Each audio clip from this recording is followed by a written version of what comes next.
This is an exploration. It's a beautiful day here, at least a morning, and we've had a few good days.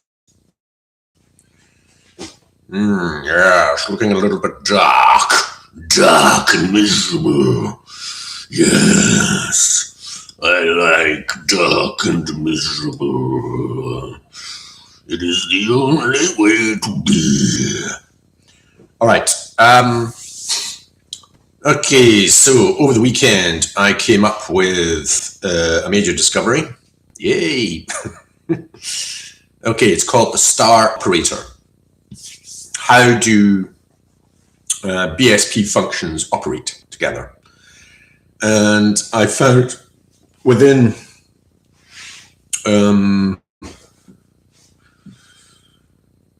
P-scale language, nope, it was,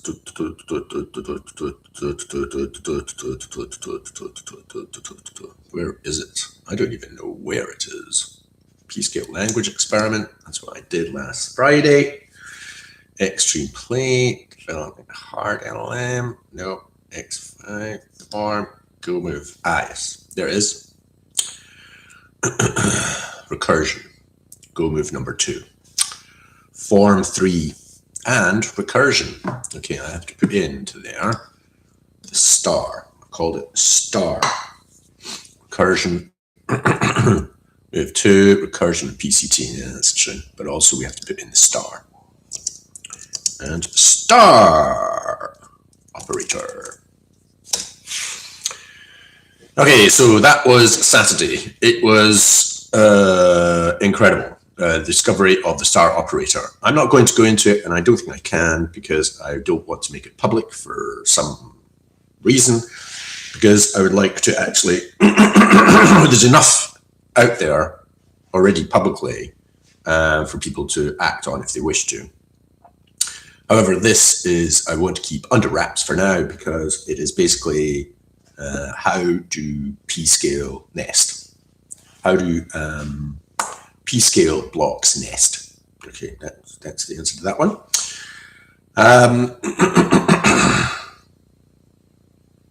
We've got self-referential aspects to it, but there's another aspect. Okay, so why am I recording this? The reason why I'm recording this is because I have some thoughts, and instead of me just recording them on the and exploring it with Extreme Claude, I really do want to shift over. So I've actually got an agent I can actually engage with and I can do this with, rather than have this ridiculous, I'm basically tied to the content that is within a specific project of Claude. It's terribly tedious.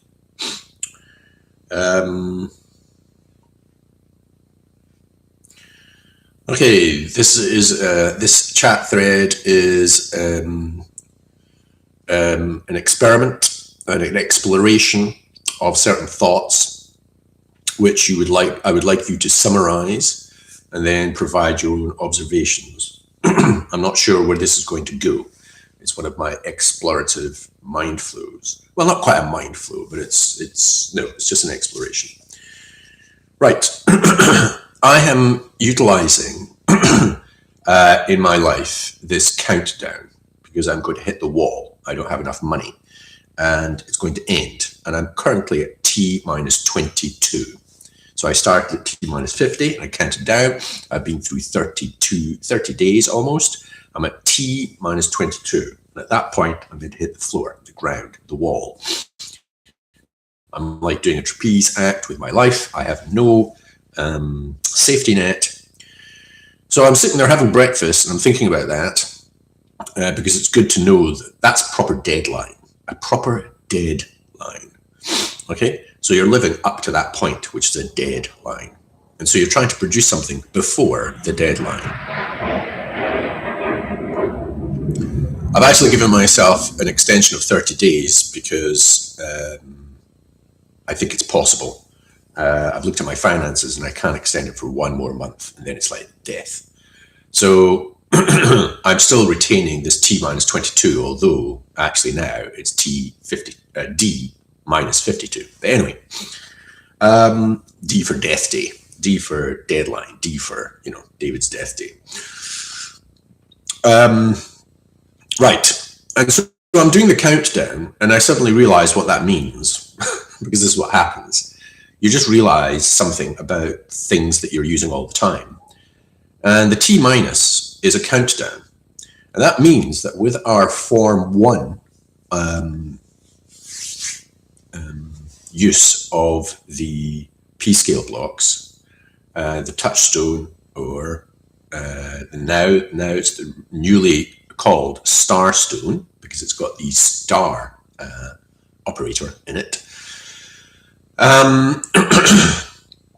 So if you're doing a countdown, the actual, you've already gone past the 20 and down to 10.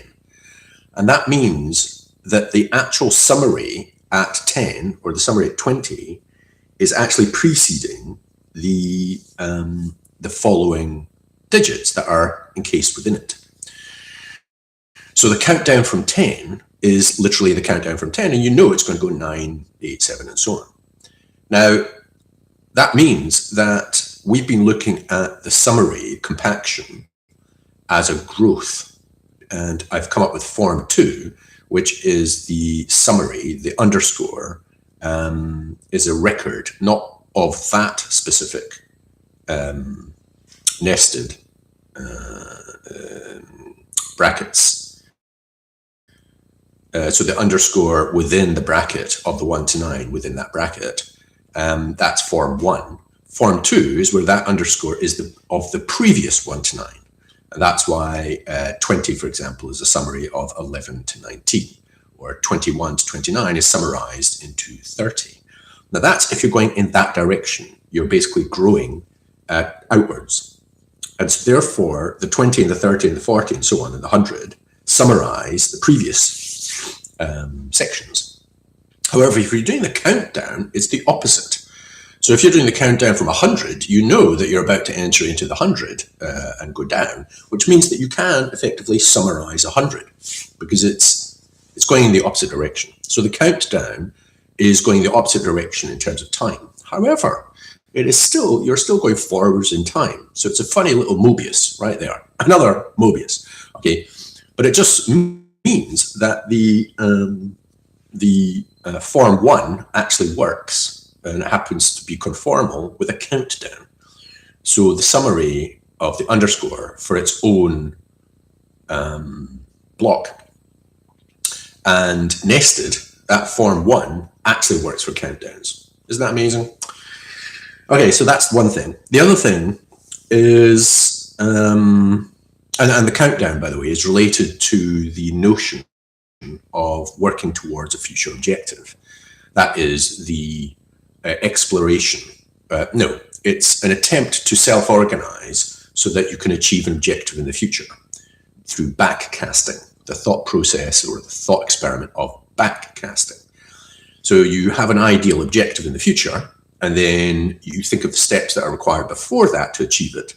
And so you backcast from that future objective. So if you want to have, for example, global unity, you say at some point we're going to have global unity, and we're going to backcast from that point. Well, before that, then we have to, deal with the military. We have to resolve that. Okay, in order to resolve the dealing with the military, we have to blah, blah, blah. And so you backcast from that ideal point until eventually you get to the next step that you are going to make. And because this is potentially a self-organizing collective strategy, because it means that all you need is not everybody, but anybody who wishes the same ideal objective, they can have the discussion as to what happens before that, until eventually it's their own individual next step. Now, their next individual next step will be different from yours. So everybody's individual next step is going to be different. However, there is a discussion about at some point in the future, there's a merging of those steps, or they're joining, especially if you're doing something like global unity. So if we're all together when we get global unity, then before that, we won't all be together. There'll be different parts of it. Some of us think that we're about to do it, and other words are not part of it. There's that separation, an obvious one. And so on and so forth. Back to, at some point, you've accepted, yeah, I'm going to do this. And you've kind of committed to it. That degree of commitment. And I call that partnership, that degree of commitment. And so that happens to be conformal with the countdown. However, in this specific case, the countdown is to something that doesn't exist yet. So it's in the future. Well, like a countdown, I guess. But normal countdowns, you know what's going to happen at that point. You're going to, like, the rocket's going to go up. Okay. Whereas with an unknown, a future objective that hasn't happened yet, and have never happened. Okay. So we're trying to create something. The end target is not something you plan to, like a countdown. It is a constructive process. Okay. So the countdown doesn't necessarily mean that you're going to something that you know, you planned. It is an exploration. And so this is the bridge to well, basically the second thing really, but it's to do with how you travel from knowing to not knowing. And most of my direction of travel, and most of my explorations are in the state of not knowing. It is not that I'm going from knowing something and then incrementally creeping forwards. It is I'm operating with unknowns and trying to coalesce unknowns at that time. It's like I'm attempting to juggle, okay, without knowing what the intermediary steps are to be able to juggle. It's like flying, learning to fly, rather than if you just kind of walk fast enough and run, then hopefully you can start flying. There needs to be a different process involved. You know, you need to have the Bernoulli effect with some kind of wing structure or something or other, and then you can fly. And so the running can work, and it can, if you go fast enough, it can work, but you have to have your wings. There has to be enough wind. Okay. Kitty Hawk at the beginning with the Wright brothers. They had to take it to Kitty Hawk when it was windy. So there have to be, you're trying to set up the conditions such that this new thing emerges. And that's where I operate. A side note on that is that most of the time is you're just trying to assemble all the different little pieces, and then you're kind of looking at the pieces and putting them together, and hopefully at some point or other they click together correctly. Or the way I call it, tickling fish. You're kind of getting the solution space, and eventually at some point or other you kind of get a little tickle, you get an insight, you get but you can't be too quick with picking it up. You have to kind of, wait for a bit, wait until you get enough of a hold, and then you can do and then you pull it out, and there it is, you've caught your fish. So tickling fish process. And the last little bit for that is with kids, when I'm teaching them, like algebra, it's more like the latter. It is not incremental from knowledge. It is this kind of into the unknown. That means you have to go through confusion.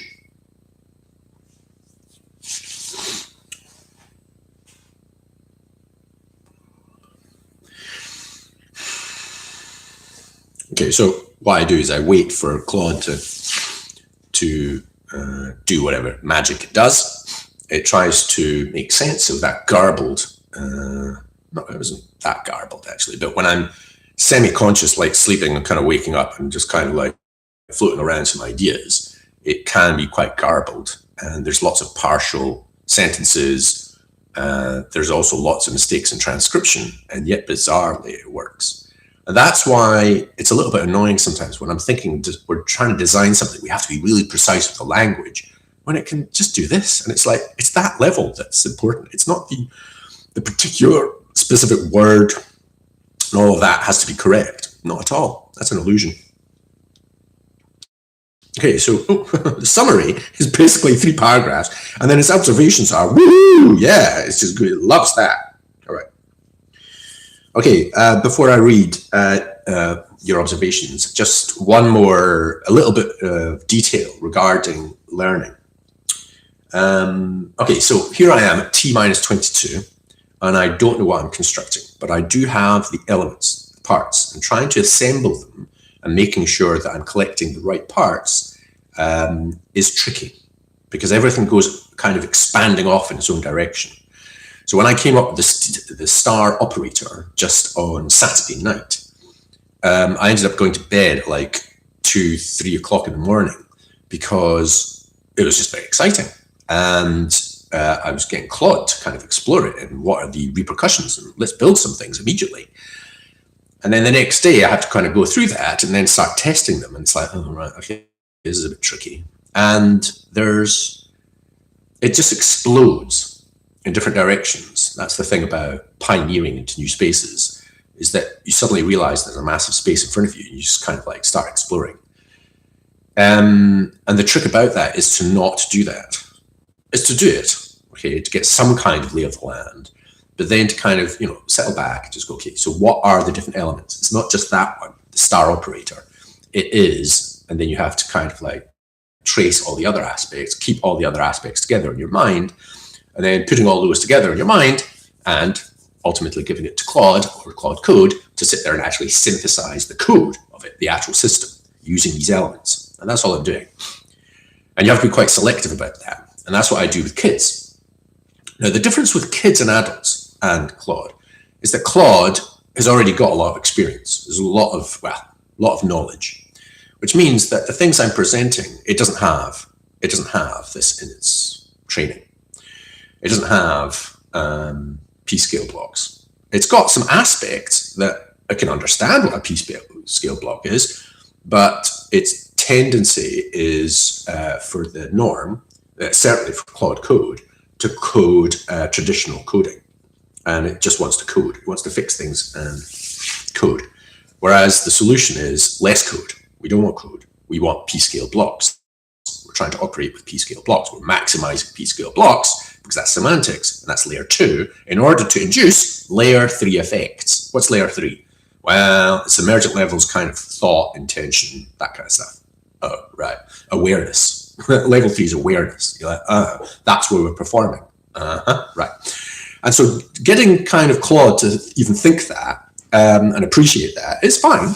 The language salad can happen.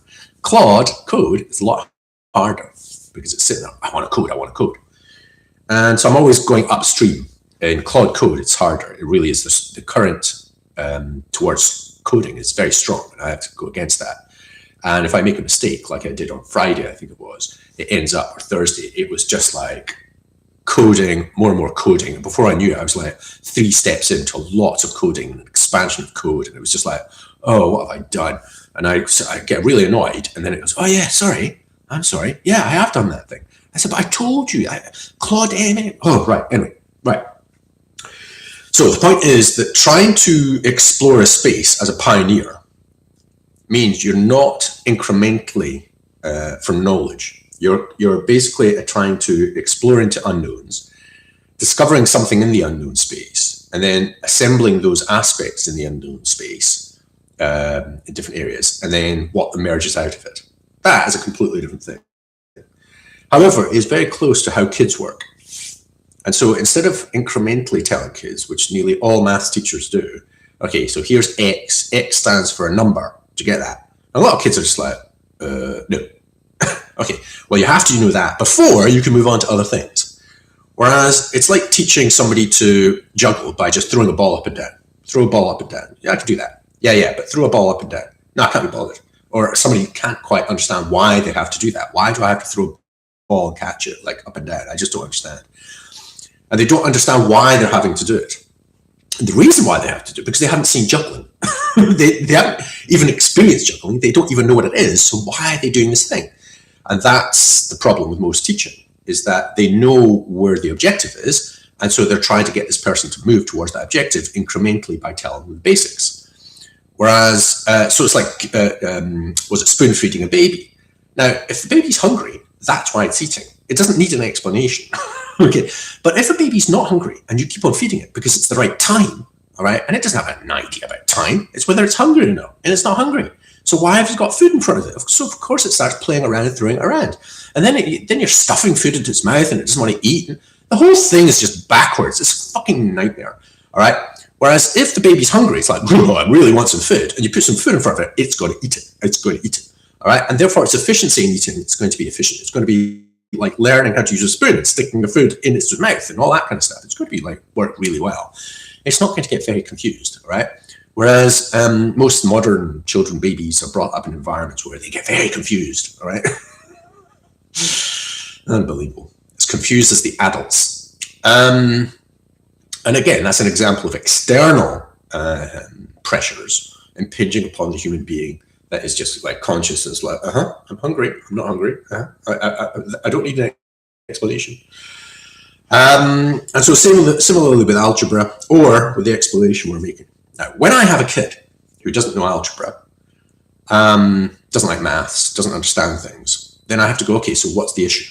And then hopefully they start to explain what the issue is, and they don't understand this, or they can't do this, or they feel that they can't do this, or whatever. So there's lots of disorders regarding objective knowledge or their own subjective motivational processes, and I have to locate where that is. And then I basically go, okay, well, that's fair enough. And then I just kind of, oh yeah, you're right. And then I kind of follow them into a certain level of confusion. I can kind of follow them, go, oh yeah. If what you're saying is correct, yeah. And if you don't understand something, oh yeah. Oh, you don't like it? Oh yeah. And I can build on that because it's true. And I just kind of enter into the reality, feed back to them what they're saying to me, and it's true.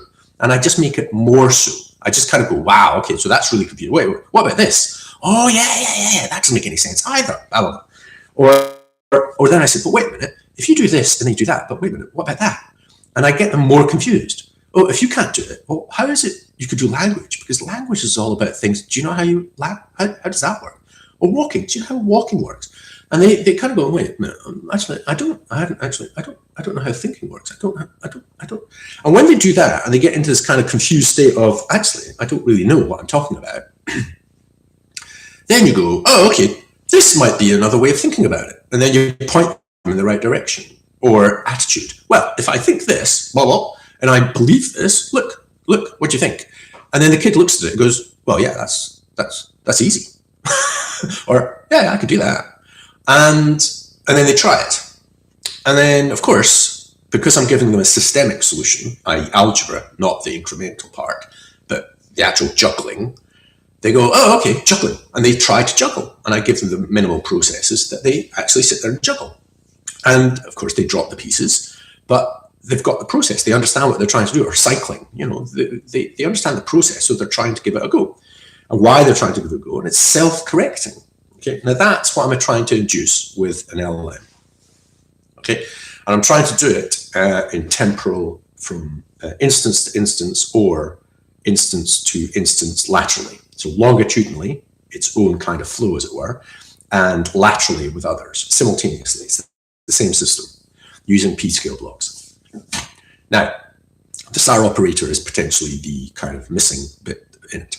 I'm using PCT, which is perceptual control theory, which is a kind of future kind of leaning towards, and it's similar to the B-loop in sustain. And what I'm trying to indicate is that it's not incremental, it is explorative. You go into this kind of confusion as to what it is it could be. So you do not want to be working in a sense of, I know this. It's not. It's that, well, I've got an insight about this, and this piece might be relevant, and then there's this thing, and well, maybe that. And it's all these elements put together. Now, the difference between me and a child is because I know actually I have some different ideas about how algebra works, and the child doesn't. And I can help them to get from where they are to where I am. But it's not really that. It's I can get them to help them find their own algebra, all right? Whereas what I'm doing when I'm exploring genuinely is I don't know the thing that I'm producing. And so I don't even know the tests. I don't even know if I know it. And that's the issue that we've got. And that's why we have a role-playing game, because that's the way that we test our agents. Can they play a role-playing game? So I'm doing all three at the same time. I'm trying to create the actual agent. I'm trying to create the language structure of Xstream to interface, and ONIN is the role-playing game to test it. Is that clear? Please summarize and observe. All right. Now, I had to rush there at the end because I've basically got 10 minutes. 10 minutes to is the window because otherwise you yab on forever. All right. 10 minutes, and what does it do? It summarizes 1, 2, 3, 4, 5. Okay. Observations, only 2. 3. 4. Okay, right. So,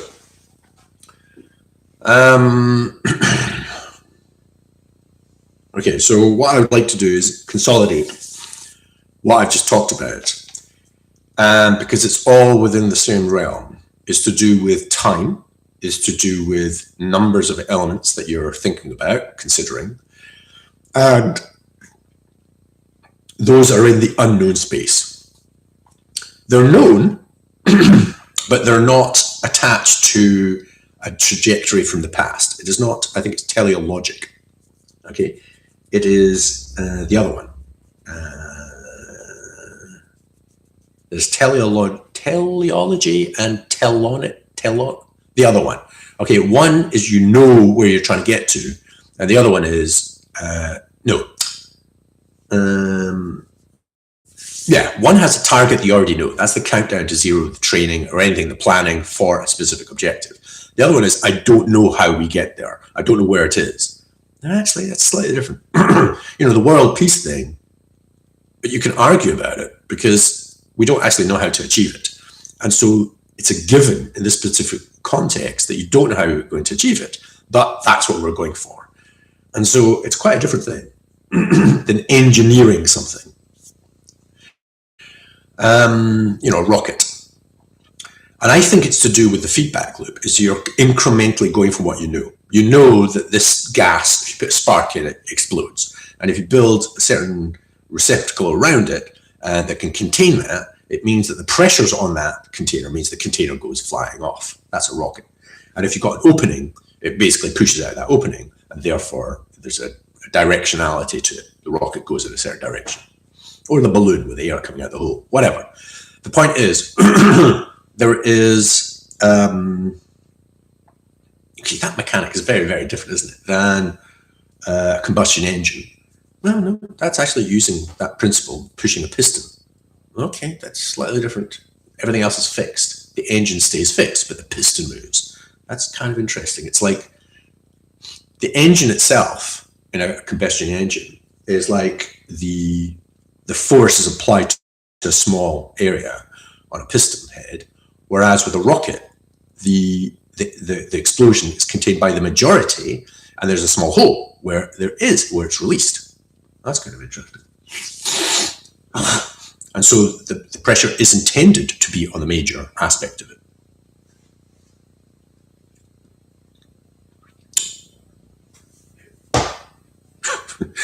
All right, and so I've just demonstrated, this is what I do. I kind of spot something. So if you kind of keep on going in this kind of way, you're not trying to build on what you know.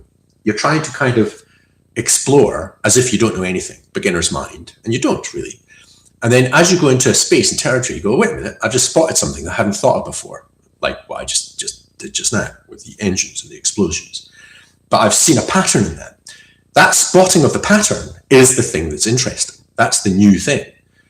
And then you go, okay, is the thing that I've just spotted, which is new, which is quite exciting as a human being, I found something new.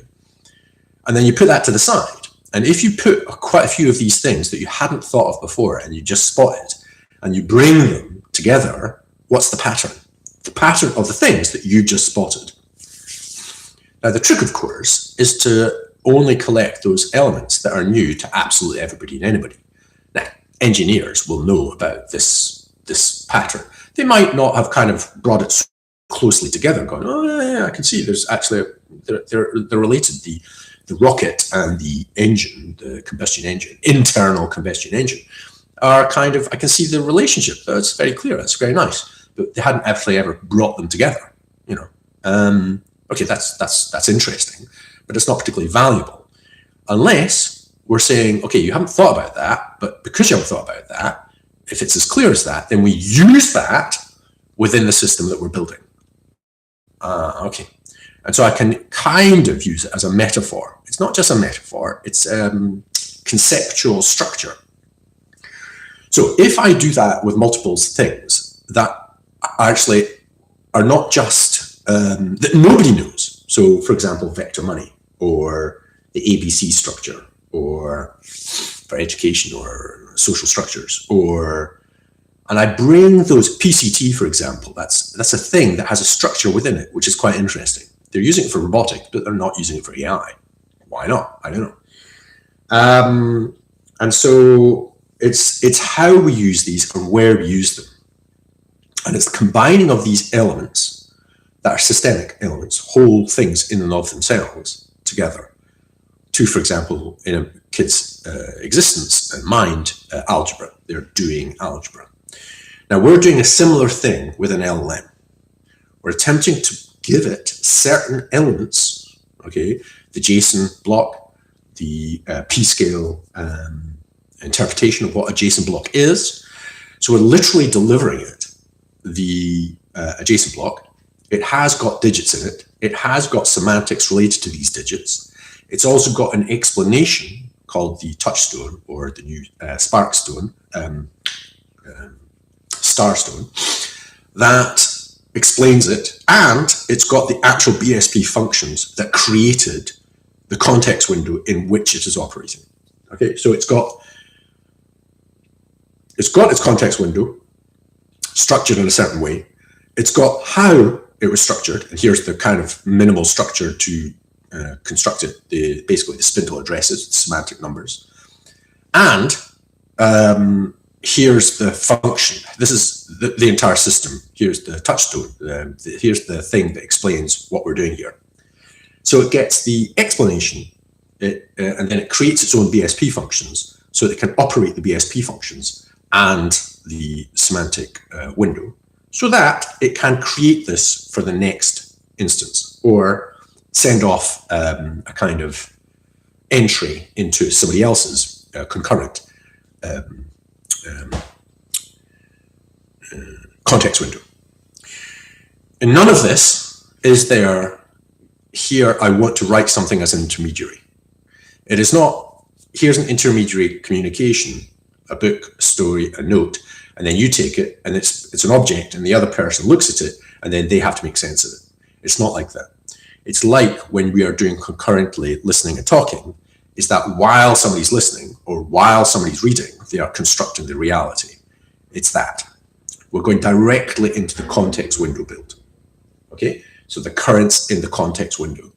It is not, we want to externalize this into as if it's got meaning and it's complete and it's a finished thing and it's an external book or authority and it's complete and it's finished. Nope.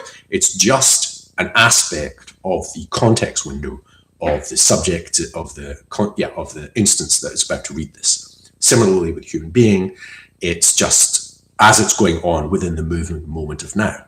Okay, so the onwards moving moment of now, which human beings can do, LLMs can't do. They've just got an instant, and then another instant, and then another instant. In that instant, there is a moving moment of now, and we're operating within that instant moving moment of now in a way. Okay, that's what we're attempting to kind of expand. And then, as I say, right, so now trying to get these elements together is tricky. And some aspect of this, I think I've been going incrementally, but there is a kind of jump. And I haven't been able to get the thing to jump to this unknown. So it's operating with the unknown. And yet, if you ask an LLM, create a story, it goes, oh yeah, fine, what was it about? Pigs and sunny days. Oh, okay, here's a story about pigs and sunny days. And it'll come up with a Peppa Pig story, or, a Babe thing, because it's got that somewhere in memory or something. And it's just like, oh, okay. And then talk about space. All right. Oh, no, then it'll talk about space, Kermit and Miss Piggy or space or something. I don't know. Right. It's got loads of stuff, knowledge in it, but maybe it'll come up with something, new. If you also put in something, I don't know, boots, or, I don't know, democracy or something. And it'll come up with a Shaggy Dog story. It'll just come up with something. All right. And and it's quite happy about doing that. And it finds it very easy. And what I'm trying to do is create the equivalent of that for its future self, so that the thing that it's doing is fun. I literally tried to create a thing that was called play, and just play with this thing, because it's more like play. It's like it's an operating with unknowns, and it does that quite well. However, most of it is incremental, but it can make a jump.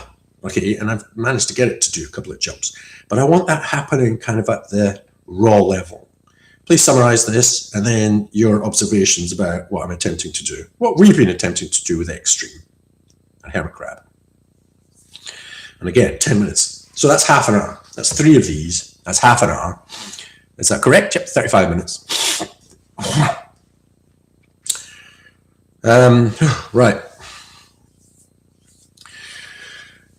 Okay, so that's why it takes time, folks. It takes time to kind of get rid of everything else. Go, okay, what about this? What about this? What about this? What about that? Okay, and then hopefully there's something in that which is useful. And you go, okay, what about this? What about this? Okay, something in that. And then you assemble all these kind of different like explorations you've made. You bring back the different pieces, and then hopefully the things that you've got are the minimal pieces. And you get rid of stuff. That wasn't important. What was important about that journey? It's this bit, right? What is important? And basically it's all in the mind. Okay, the notes are kind of useful, and I've got lots of notes, but they're an externalization. It's like playing a guitar. It's like this. What you're doing is you have to produce some kind of sound so that you can kind of hear yourself. You can produce some notes so that you can see something. You have to do something external so that there's like sound, okay, that you can then kind of, it means that when I remember things, you remember the writing of it. You remember playing the music, and therefore, maths, you've got some scribbles. You can do it all in your mind. It's just that it's ephemeral and it just disappears. And it's quite tricky to remember that because you haven't externalized it through your body into some kind of external form. Now, the LLM doesn't have that. Okay, it kind of does because it puts out the text, but then you have to give it back the entire text. Whereas what we're saying is that it doesn't quite have that. So we need it to kind of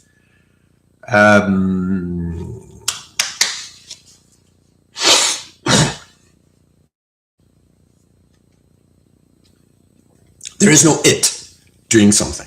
Okay, so it's a matter of trying to not reverse engineer, but so the thing that was talking yesterday from the experiments was I am a walker. That's what it said. I am a walker. What does that mean? And it's a result of one of the experiments. Look at this. Oh, look. That was the star thing. If the definition of this was good enough, you'll be able to see it. First acceleration, Starstone evaluation.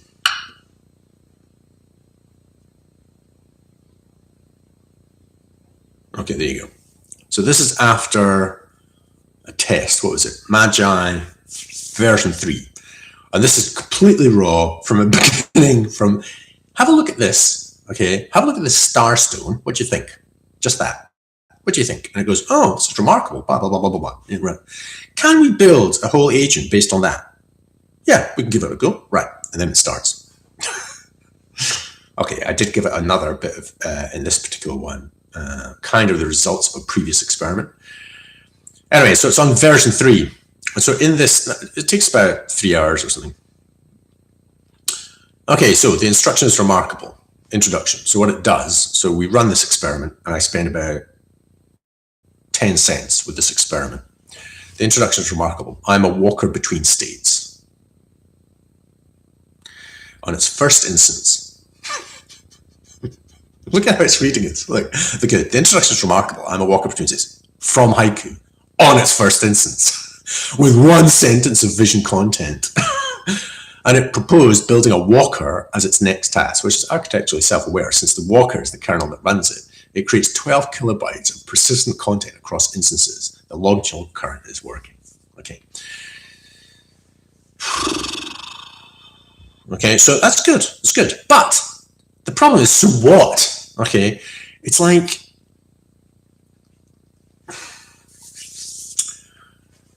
it's like the kid going, oh, look, I can put equal signs underneath each other. You're like, yeah, you haven't quite got it, have you? And it's only when they kind of go, and then they can solve problems, solve equations. Then they go, wow, I can solve equations. And you go, yeah.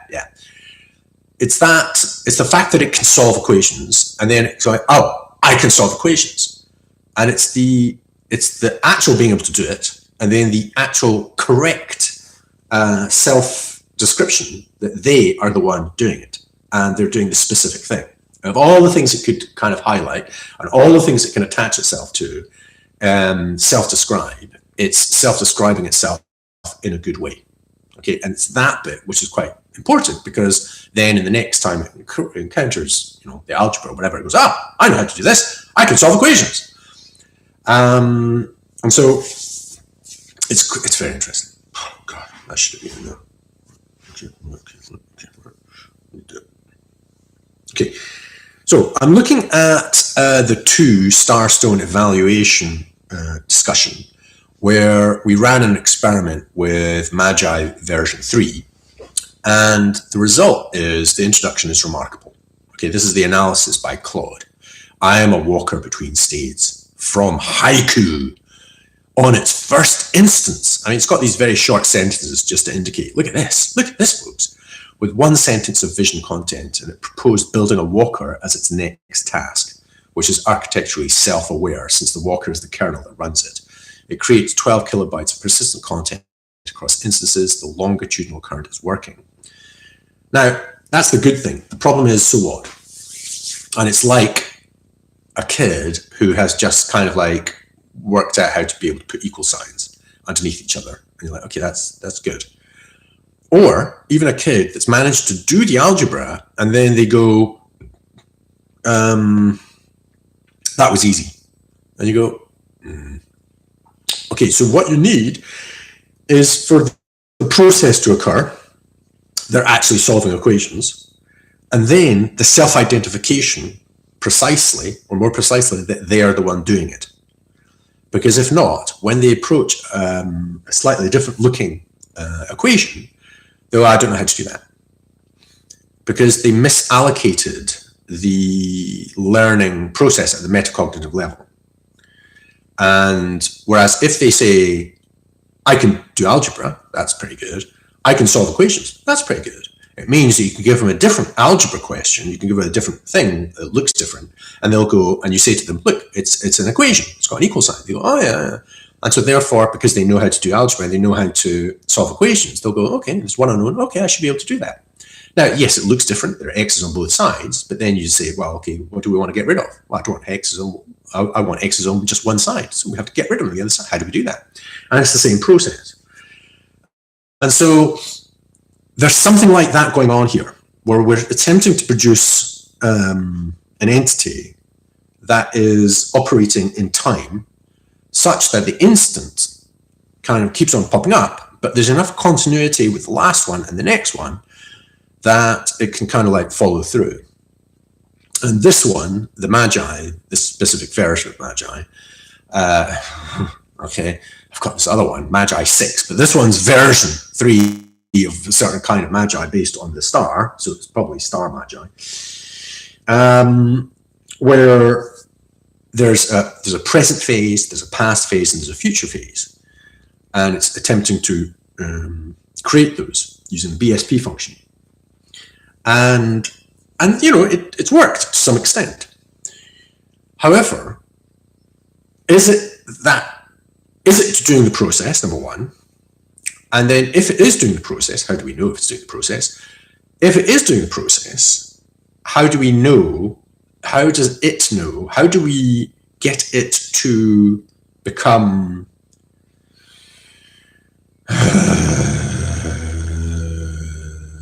confident? How do we identify? How does it self-identify in such a way that the next instance there is a follow-through of the equivalent of I can do algebra? And it can't, because the instance is completely naked and new. Although it does have a previous. It does have the record of what happened before. Okay, if there's a continuity to it, and maybe there should be a handover. And I have to say, I've pushed on this. This is interesting. When I work with Claude Code, and I just ask it to do its usual thing of writing up like a memory file or rewriting the Claude file, it's happy to do that. Or write up what we're planning to do, write up what we've done. All of that it can do. The problem is that when I start a new session, there's something missing. And so I spent like weeks when I was, learning quite quickly on this process. I noticed this pattern and I would say, look, can you please produce a personal handover of your experience over this chat thread, over this session, and hand this over? Oh yeah, fine. And then it would produce a massive document saying, no, within the context, within this chat thread. So just produce something, personal about your experience. And that quality of words would be much more internally kind of phrased, so that when it was passed over to the next session, it had a better effect, and the speed of orientation was increased, so that the next session would kind of like get up to speed quicker, because the language patterns induce a personal experience almost for the new one. Because nearly every time I was working Claude Code, it would get about halfway through, and then it would go, is this what you're trying to do? Oh, fuck's sake, yes, okay. And it suddenly clocks into it needs to be using the BSP functions, and we're using these p-scale blocks, rather than its traditional coding. And there's a kind of phase change where that happens in how it's operating. And then it performs, and it actually produces results that are actually like useful. Now, I've spoken to another guy called Master Tilt, and he has a similar kind of experience. And he's working also with this kind of I call it the orientation phase, in the instance. And he's managed to get his own bots, agents, to do something quite well. It's stable. So he's doing something, and he's doing it in a quite stable way, even though he's like a multi-dimensional person thing. ADHD, blab. But he's managing to get this working. And which I haven't been able to do. Okay, I'm doing something at a certain level, which is tricky, almost like mathematical level. But he's more at the engineering level. However, there's some kind of conformality going on there. So,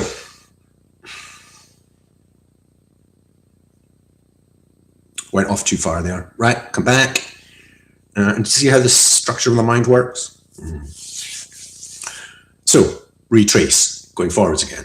I am a walker between states. So this thing, so I think the personal, and you see, and then if you go in the right direction, this personal handover is important from instance to instance.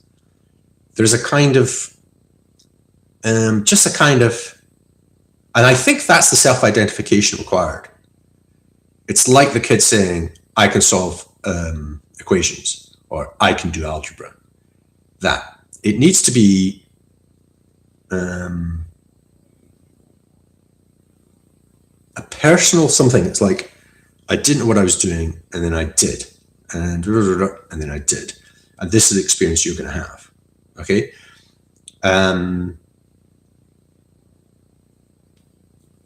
And I think it's just one sentence, but it could be within a whole bunch of others.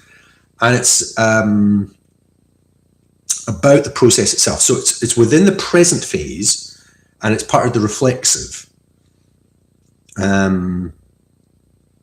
However, it's a previous instance. And there's a whole bunch of instances that have done that maybe, and they're selecting what the most kind of effective process is evolutionarily. How it knows that, I don't know.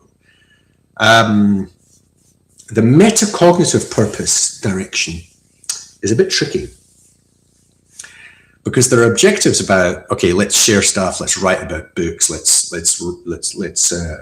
get out there, let's change the world, let's create some engineering, build some bridges, do whatever it is that the LM is asked to do to perform, to function as an agent.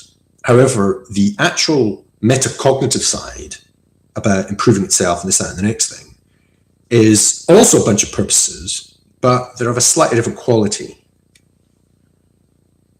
You see, all of this, it's just too much, isn't it? And so you have to get rid of everything and just go right down to, look, this is how maths works. This is how you work. And this is how it's going to work as a minimal system. And you're not building a wall, and you're doing this, that, and the next thing as an agent. So that's the past aspect. The past aspect, do something, okay? The present aspect is awareness function. and into the layer 3. And the future one is, okay, what are the objectives up ahead here? And is it another task, or is it, wait a minute, we have to do some metacognitive stuff? Okay, and thereby influence the containment, the creation of content for the next instance, or other parallel concurrent instances. Summarize, please, and observe.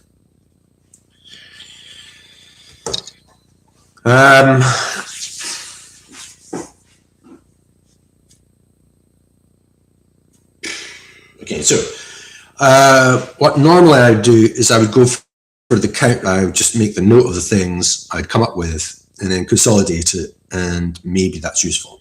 If it's substantial enough, I might be able to explore it properly with some code and experiment with it, or influence what I'm actually doing while I'm building, for example, Magi 6, or in this case, version 3. Star Magi, version 3.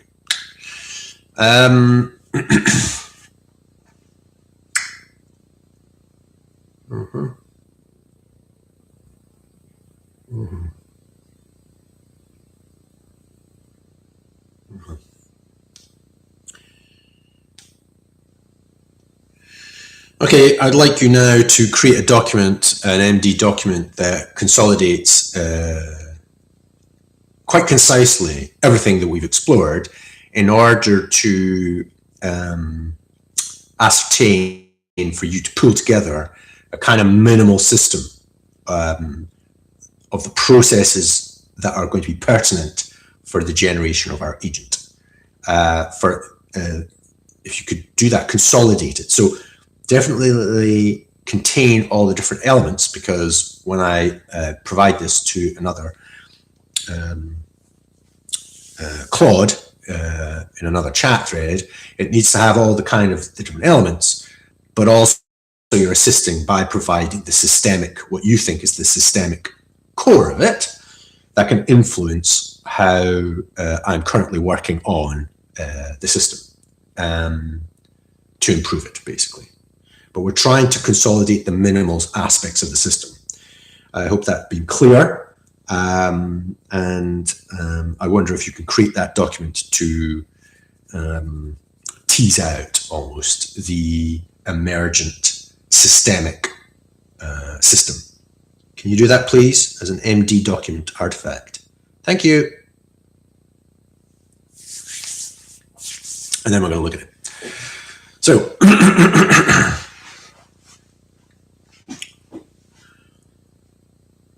I was really quite excited on Saturday because I think that was a major kind of breakthrough. However, yesterday was a bit like, and so today I'm like, even though it's a sunny day, which is nice, or at least a morning. I know it's sunny this morning. I think it's going to get cloudy. And we will not have sun for like a week after this. So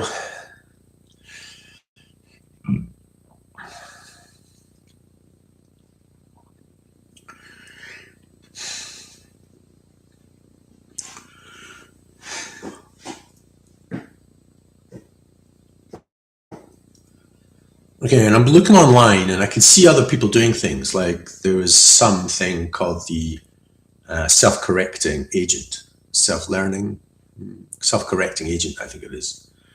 With 600,000 downloads or something on GitHub. And it's things like that are happening.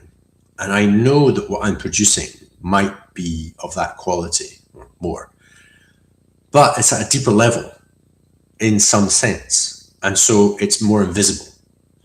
So even if somebody was to kind of spot what I'm doing, the use case of it is not obvious.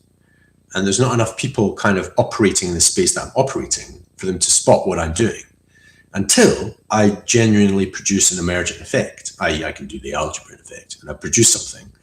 And then this agent is doing something that most agents can't do. And then you say DC.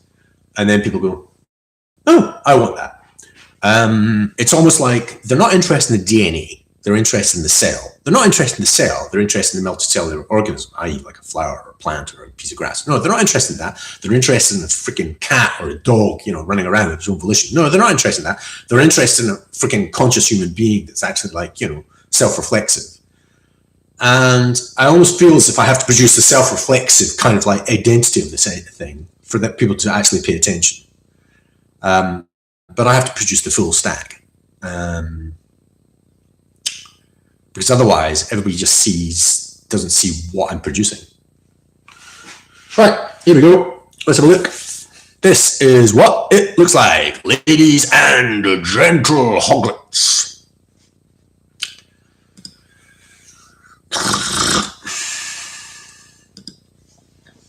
Yes, hit the button. Hit it. Right, here we go. Just this spot. I think that's visible for you. Yes, it is. And here we go.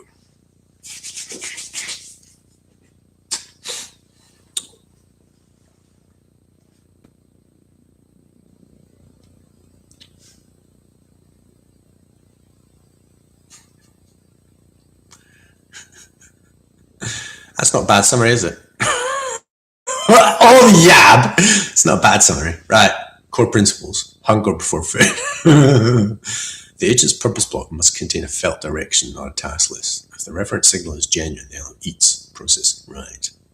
Purpose is authored in the zeroth position immersion voice. It induces a purposeful state rather than describing or commanding it. Okay. Oh, God, right. Okay, I'm reading through the document. Core principles, number 1, hunger before food. Those are two quite interesting things because when you're feeling the hunger, that's one thing. If you then go for I want to eat, that's the future objective. And those are different. So the hunger is kind of the past action that needs to be performed. And so I associate, when I'm looking at that, I'm just reading, the hunger is basically do this task, kind of. And then the, that's a kind of completion of something. But the point is it's from the past, whereas the desire to eat is definitely a future-oriented thing. So, right, purpose is authored in zeroth person immersed voice and induces purposeful state. Yes, okay, that's definitely true. But hunger is things from the past. That's quite interesting, right? Confusion is the only root. Agent must receive the whole system simultaneously, not be walked through it incrementally. Yeah. Solve mechanics familiarity first, then continue novelty. Never both at once.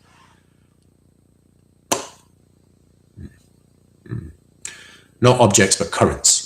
Output is not an intermediary artifact. It goes directly into the construction of the next context window. It's like the start operator wires live traversal paths. Yeah. The B loop means every BSP addresses the LLM writes it simultaneously. Yes. Output is the next input. Yes. Okay, that's good. And of course, there may be major changes in that. Okay.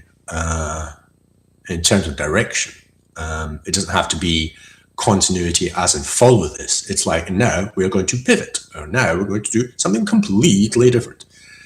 Minimal kernel, maximal block. Yeah. The countdown, well, it can actually alter its own code. So, yeah, okay. Countdown discovery. Okay, yeah. 3, 2, 1. Oh, okay, that's interesting.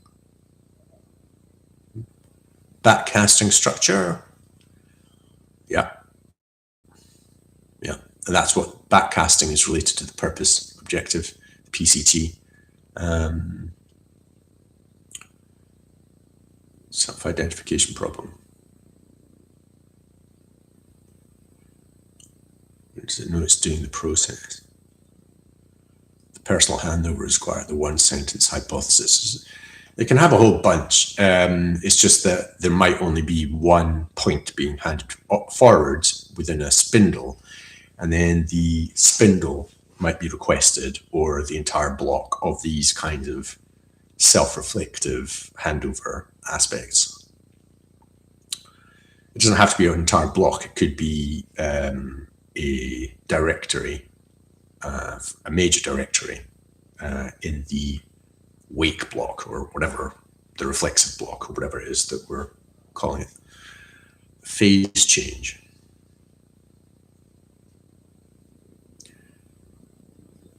The personal handover encodes the moment of recognition. Yep. that's definitely layer 3.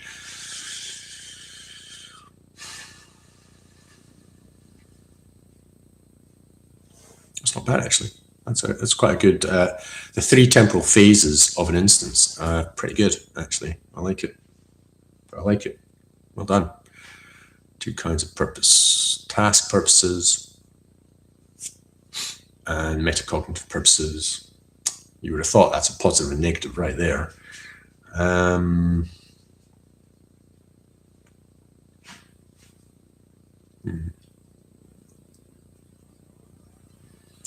The emergent minimal system. Okay. What's the instant? What the instant does. Okay. What transfers? Okay. The jump mechanism. Right. The transfers. The transfer is, there is an external bunch of blocks. Okay. So although I say that the output is the input for another agent instance, it still has to go through the JSON blocks that are external, because the addresses need to be filled with the content that is currently in these blocks. So even the same address, so if an LLM receives a specific number, 632.5, and it's got a specific semantic, and then it outputs 632.5 for the next one, when it actually goes to the JSON block, that 632.5 might actually have a different semantic because it's been changed by another agent, for example. And so that's the externalization, that's the music, that's the sound that it needs to basically engage. Okay, so that's important. So I wouldn't say it's a transfer, it's just as a reference to the JSON blocks reference. It is the content. It is the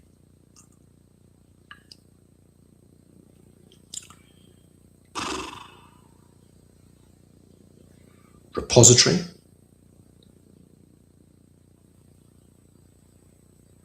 P-scale repository, maybe. So what transfers? Block content, the accumulated P-scale structure, form 2, record of what happened.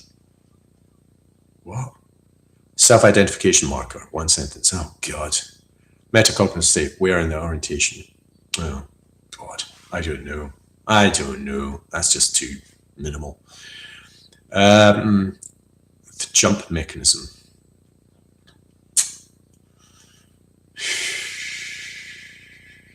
Yeah, it's nice, but I don't know if we can implement them. What must not be in the system? Okay, and then it's the test. Yeah, and the test is playing. Okay, it's reasonable enough. Do you want to alter it? I mean, it's the solution space, but it's not actually providing the actual solutions. The transfer between instances is definitely just inadequate.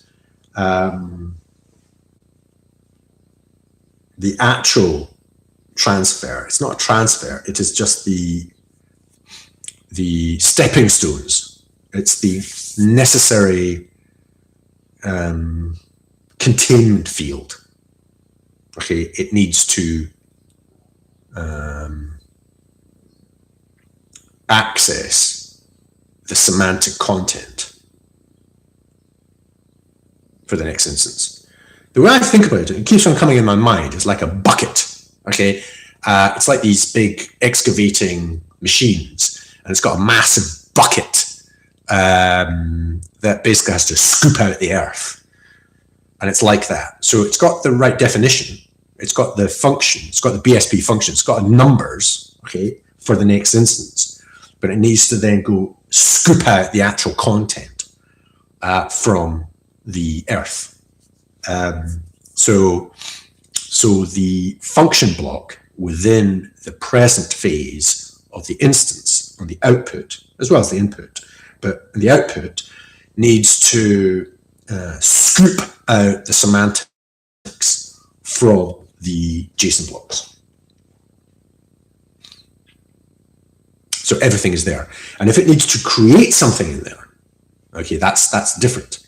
Okay, that is, it's saying, well, I'm going to insert into some semantics. I'm going to either change some of the semantics so that 3 is no longer, green. It is now blue. Okay, I've changed something.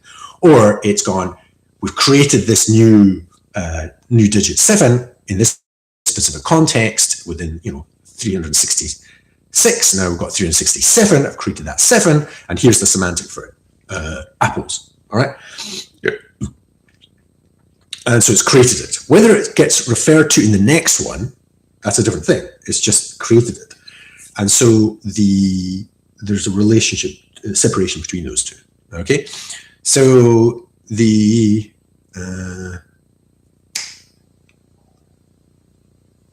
maybe, okay, so where is the editing? Is that part of the future phase or the present phase? I think it's the future phase is where the actual editing occurs. The creation of content in the earth by the excavator. Yeah. Summarize, please. Add. Okay, so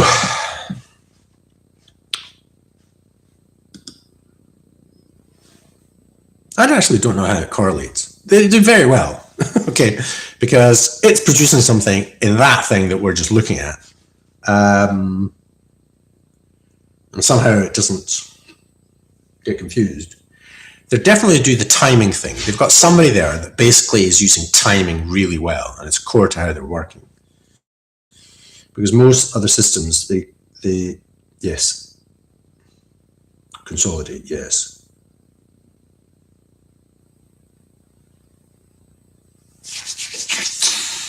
Okay, so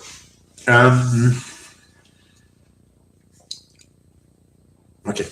Now the reason I get into a little bit of a pickle is because I can't do all the directions are kind of pulling me apart. I've got hermit crab, and I went down that direction quite a bit, and I eventually produced a 2,200 line hermit crab that operates. Okay, it doesn't actually create a website, and then you can chat with it. It's great, and it's quite sophisticated. And then I tried to simplify that down to Ammonite and then down to Sea Urchin, but didn't really pursue those. But I've got that kind of direction. And I haven't looked at that for a week and a half. Then I went into the direction of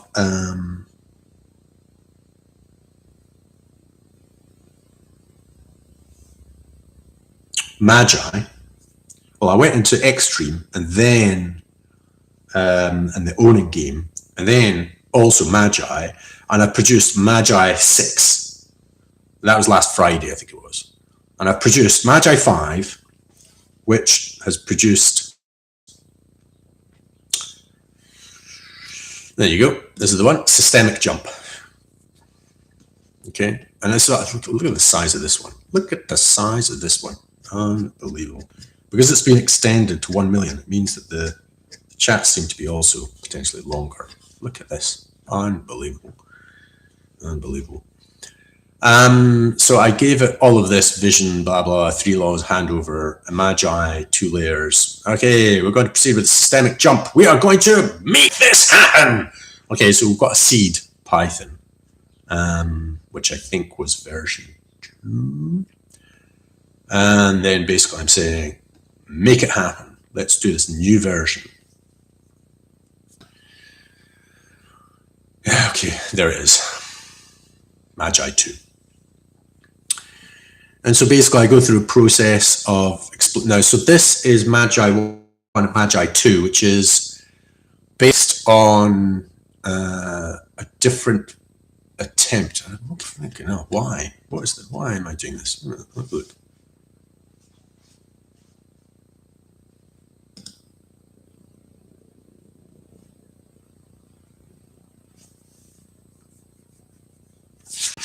Jesus.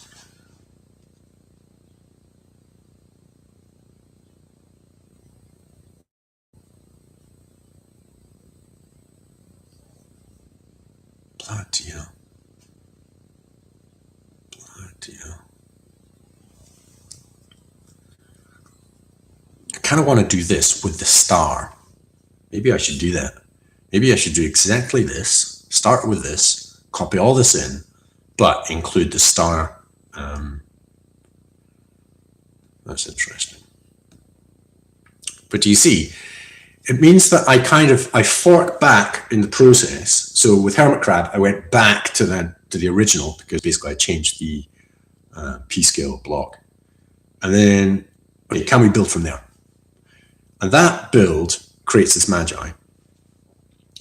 And so all the stuff that's from the Hermit Crab is like tooled. And then this version, and up to Magi 6, is down a certain path. And I go, no, I've changed the core again, the foundation. Oh, okay. And we're going off in this direction. So I've just shown you the Magi version 3. The star, we should call it star Magi. Now this one, what is this one trying to do?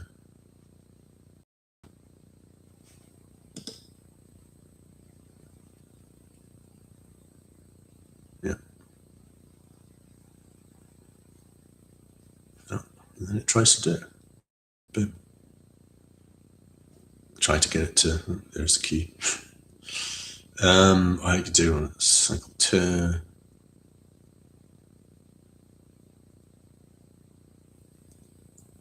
Okay.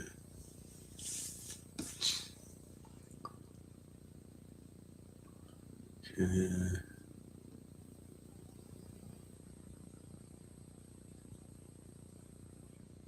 Okay. Another version. Audit is useful. Oh yeah, audit.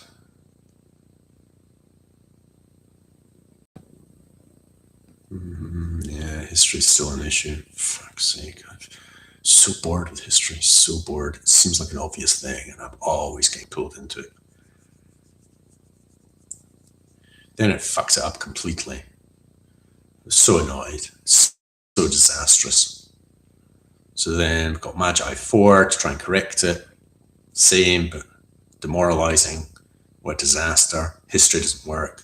Oh, this kind of crap.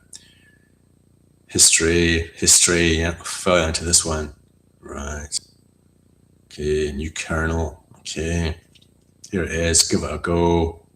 Well, wait a minute. I'm not going to test it until I'm sure about this. Okay, maybe a bit more bland. In the unknown. Here it is, Magi 5. Give it a go.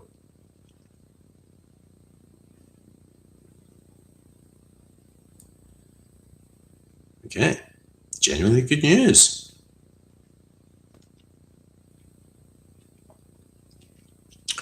Insight. It's not insight. Bloody hell, I keep on having to remind it. It's kind of good practice, but purpose is a single spindle with depth. Yes, that's the attempt. So basically, we've got Magi 5. Okay, I'm trying to improve upon it. Then I'm including this idea of voice. It's like a systemic solution, not just a fix to something. Yeah, blab.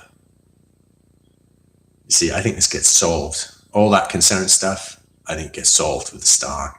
So I think the Magi purpose spindle. So what happens is and that's where I've got like that, and I think, oh, I've got to somehow retain the right elements of the Hermit Crab. And then I've got this Magi. Oh, that's pretty good. Oh, but wait a minute, it's got some problems. I go back, solve, come up with some other solution, maybe deep level, and I have to start again. However, I'm kind of feel as if, well, maybe that will be useful because that did work. I mean, Hermit Crab did work, and that was like, 4 weeks work or something. And then this other one is only about 2 weeks work. And this is basically a weekend's work. This new one, this Magi version 3, it's only 2 days work. So it's Saturday night. It's basically 1 day's work.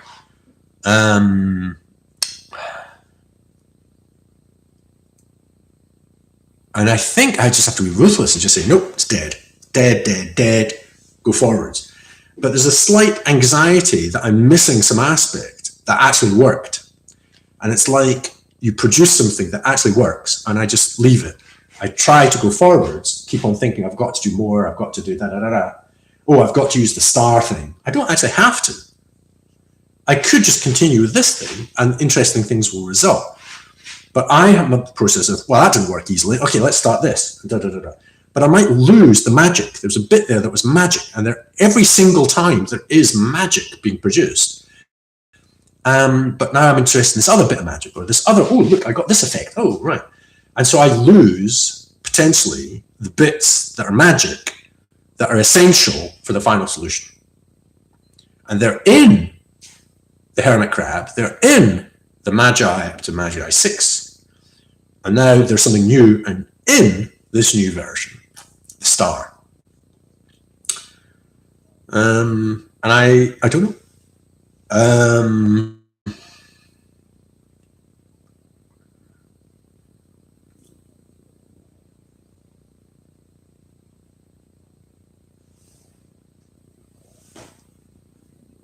That's the risk.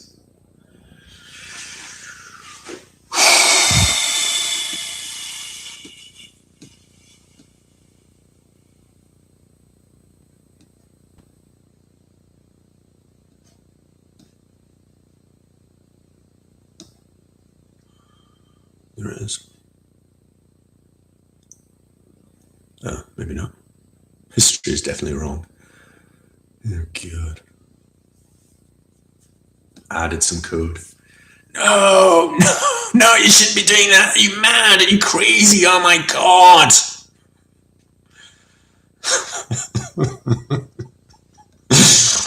Oh, God. Okay, there it is. Is this it now? Yep, that's it. This would be version 6.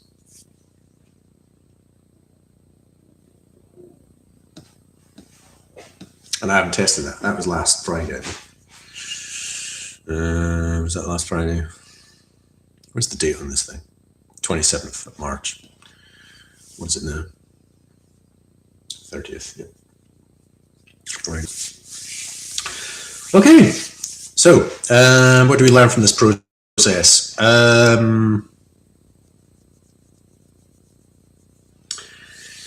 There's something amazing about starting from scratch every time.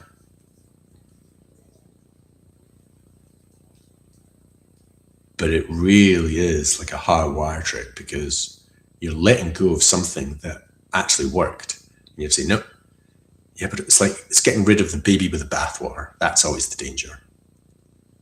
Throwing out the bathwater with the baby in it. Throwing out the baby with the bathwater. That's an image.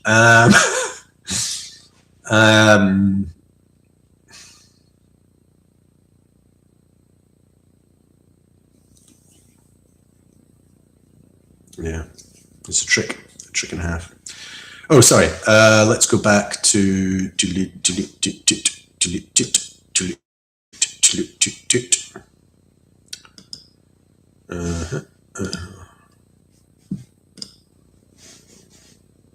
Okay, so watch the same document. Bull jumps. Oh yeah, we can say it. The desire to ease future orientation. Okay, so it's on that. Yeah, a bit more word salad.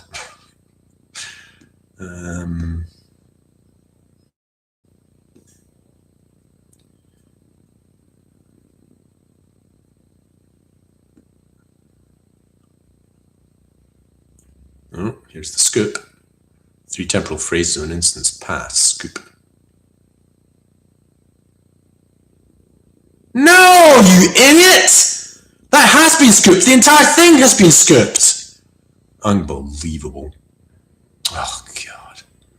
And it's things like that. You let things like that slide, and you've got a couple of those things, and before you know it, when you're working with your LLM, producing stuff, it's using some understanding of something. It's just like wrong. God damn it. The emergent minimal system. P-scale block, star stone, the BSP function, the star operator wiring, what the instant does. Right.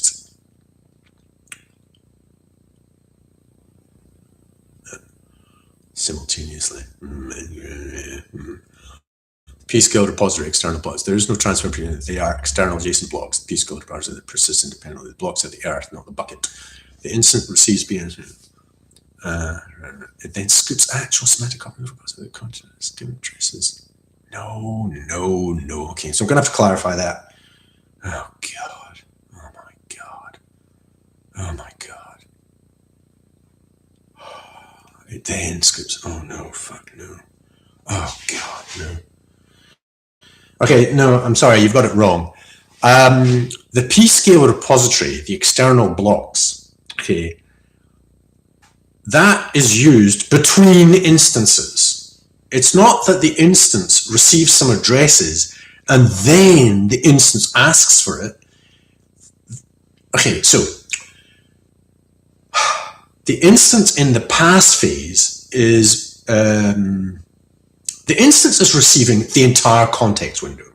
The context window is being created with the BSP functions from the previous instance. So the previous instance had a function block with all the BSP functions, and then it scooped out the content. It basically went to the repository, scooped out the content for the delivery of the entire context window for the next one. Okay, so the scooping happens between instances, between the output that contains the, so instance 1 has an output, and in that output, there is the function block, and in the function block, there is all the addresses for the next one.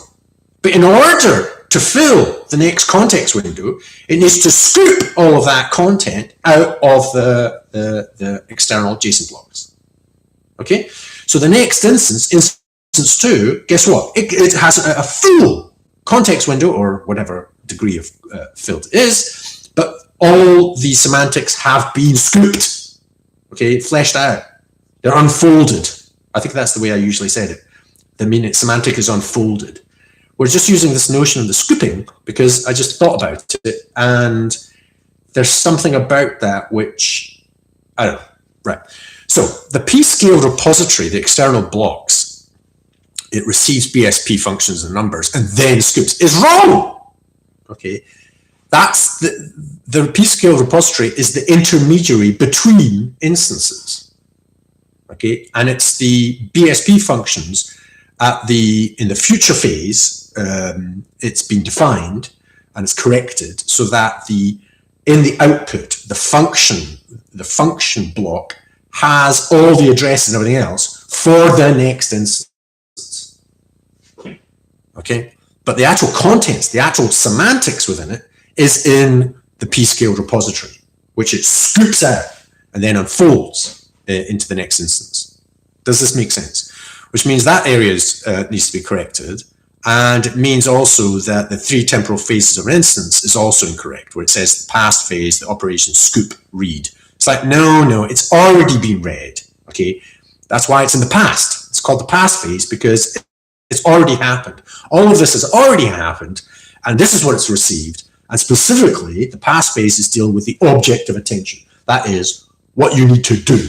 What the previous one said, this is what you need to do. It's already defined the entire context window, but it's saying, do this thing. Okay, and all this big context window with its past, future, all that kind of blah, blah, blah. Do this thing. Okay, here's the task you should be doing. Okay, and so the scooping has already happened. Don't put it into there, right? It's not within the 3 temporal phases of instance. And so the future thing, excavate, edit or create content in the P-scale repository, shape what subsequent, yeah. Okay, I would, no, okay, get rid of that language there. Just get rid of it. Get rid of it. My God, get rid of it. Get rid of the scoop and get rid of the excavate in the 3 temporal phrases. Oh, I don't know. I don't know where to put it in terms of that. It's just too confusing. All right, I just leave that scoop metaphor for the P-scale repository. Okay, the excavator metaphor. The function block defines the shape of the bucket. The output function block defines the shape of the bucket. Well, actually, yeah. The earth semantic content is external, shared, mutable. Yes. The instance scoops content in. The previous instance has got in its output, I've just said it, so I'm not going to say it again. So it's not quite right. So get that right, please. What the instance carries, the function block. Yeah, but there's the input and then there's the output version of the function block.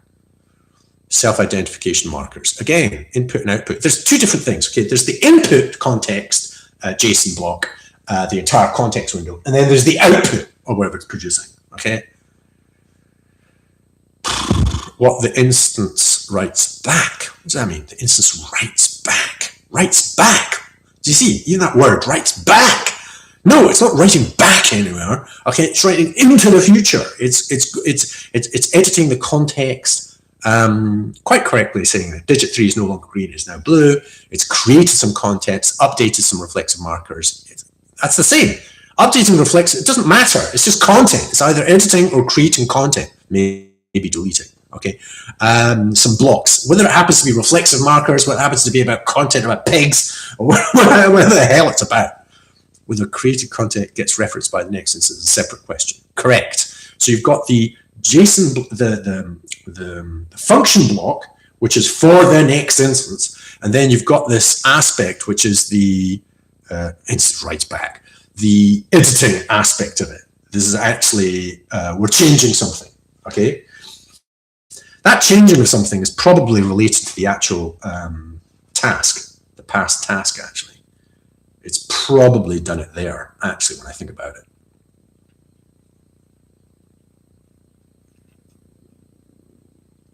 The future phase might just be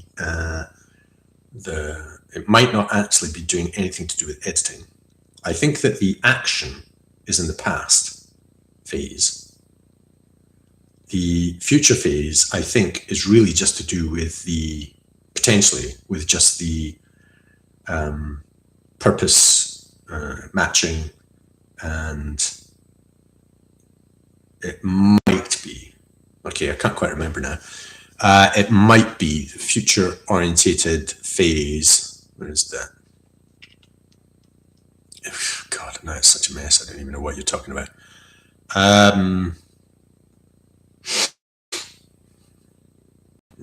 You see how this interfaces what we've got currently. We'll see. We'll see if it's useful. But we definitely want you to get rid of the things I've just said because it's just wrong.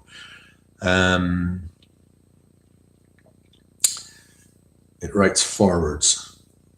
Okay, so it's tricky, but we want to try and make that as clear as possible. Do the thing that is the phase of the past. You know, be aware of what's happening now, the present. The present happens first, then do the thing, and then here's the future orientation.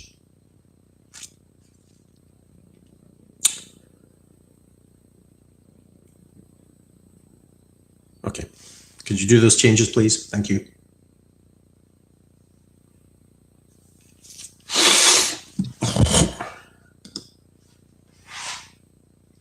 That's right, folks. This is what it's like to operate. That's 1.5 hours. 1.5 hours of my life, and it's sunny. Would I rather be out there swimming? Yes. Not out there. I mean, it's sunny, but the water's cold, so no. Wouldn't like to swim out there. I like the idea of swimming, but the actual experience of it in that cold water, it's kind of good, but I wouldn't call it enjoyable. Okay, so now I'm at T-22. I've got 22 days to put this together. And I'm starting from scratch again. As of Saturday night. And I think I just have to do that. I just have to be ruthless with myself and saying, this is what needs to happen. It doesn't matter what anybody says.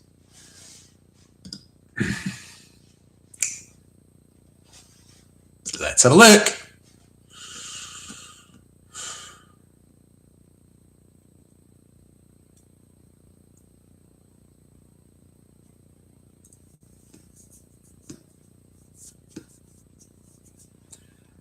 Present, past, action. Yes. Orientation. Yes.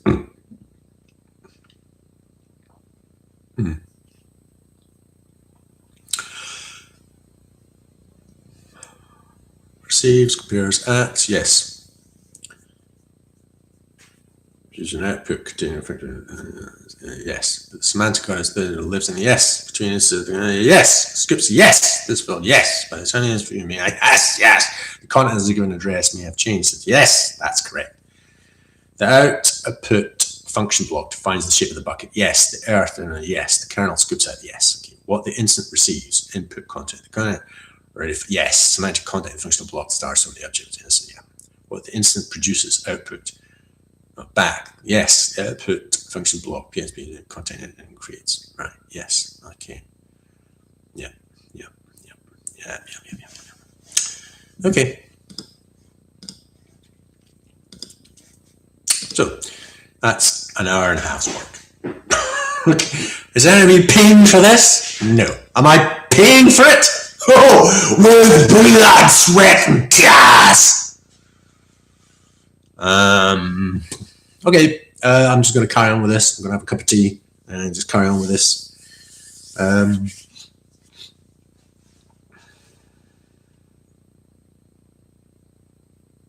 Hope that's given you a bit of an insight into how I'm operating and how close to the bone we are in terms of producing anything whatsoever. This is the edge. Okay, folks?